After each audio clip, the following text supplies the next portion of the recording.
All right, a couple moves here. Just as we talk through this, we released Josh Ball today. Well, nothing but the best for him. He's an awesome kid. Fired up for him as far as like he'll get another opportunity in this league. But those are the challenging parts of this business. And then first day in pads. First day in pads. It's a fun adventure in pads just for these guys. They transition back into it. I thought the intensity, the effort, really, really good. It was a really, really good practice. Any update on JT? JT? Yeah, we'll just evaluate it. I don't think anything too bad, but we'll see. It seemed like there was some more downtime in between sessions today. Was that kind of by design? We had a little bit extra, we call them TV timeouts just for the water breaks, just to have a little bit more window there. And then we had the one-on-ones with the defense and offensive line. We wanted to extend and make sure they got their full allotment. So 7-on-7 ended. We just wanted to extend that a little bit more. Did any group especially grab your attention as a positive today? I think it's always fun to see the trenches the first day of pads. I think our defense line just did a phenomenal job.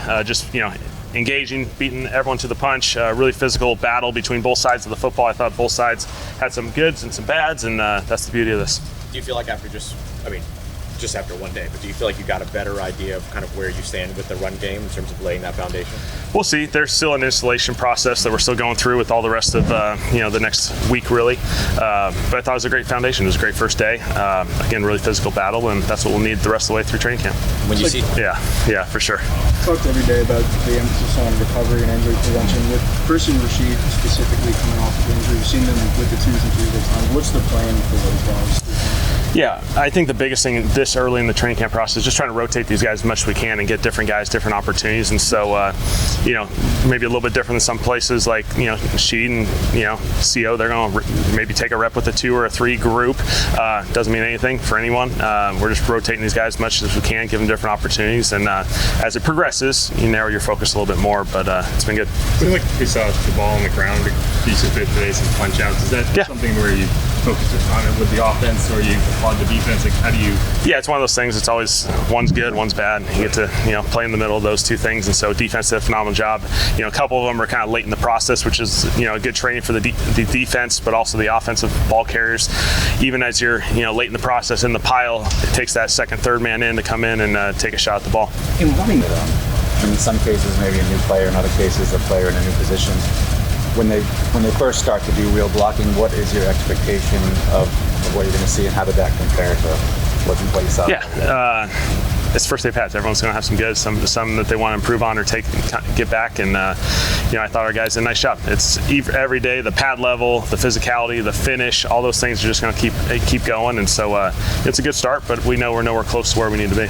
With tempo, is it harder to run it when you're behind, outside like the obvious 2-minute you're chasing, like to come back? To use tempo? Yeah. Certainly if you're in the flow and you're progressing positively, it's naturally a lot easier to stay within a no-huddle system. If you get stalled out or pushed back, it's a little bit more tricky. Part of the tempo challenge is you don't want to just go 3 and out and be on the field for 30 seconds, then your defense is back on the field. That's not ideal for anyone. So there's ebbs and flows to it, for sure. How do you decide, kind of when, is it just like a feel thing, or? Yeah, we'll define it going into a game. Sometimes it's by drive or sometimes it's by situation. Once you've earned a first down or you get into a certain territory of the field, you may activate no huddle, and guys can kind of anticipate when that's coming. When you're baking downtime into the schedule, is that specifically that you want players to use that time for recovery? And have you been encouraged by players? Yeah, the number one objective obviously is the recovery component of it. We have the coolers out here, which our guys can hop into. Hydration, towels, all the good stuff. Our training group and sports performance do an awesome job just getting these guys ready to roll there. And then the other part is just there are TV timeouts in games, and it's real. And so there is a component you have to train your body to sit there for 2 or 3, 4 minutes, kind of, bring it back down, and you got to bring yourself back up for the next period. And so it is creating a game-like environment as well. Even in the schedule, though. How do you evaluate Spencer and Jake today? I mean, you talked about Shep, but considering they've had game time reps. Yeah, those guys have done a nice job. Spencer's really decisive, plays confident. He gets the ball out. He's done a nice job, and Jake's done a lot of the same stuff. I think these guys, they've played a little bit more football over the last couple of years, and so their experience, obviously, they can lean on, and they're doing a nice job. Even in the downtime of Eric was saying yesterday that they had you guys had a break until 1:30, and he was trying to take advantage that. Kind of asking what Luke did. That's kind of the goal is for players to take advantage of.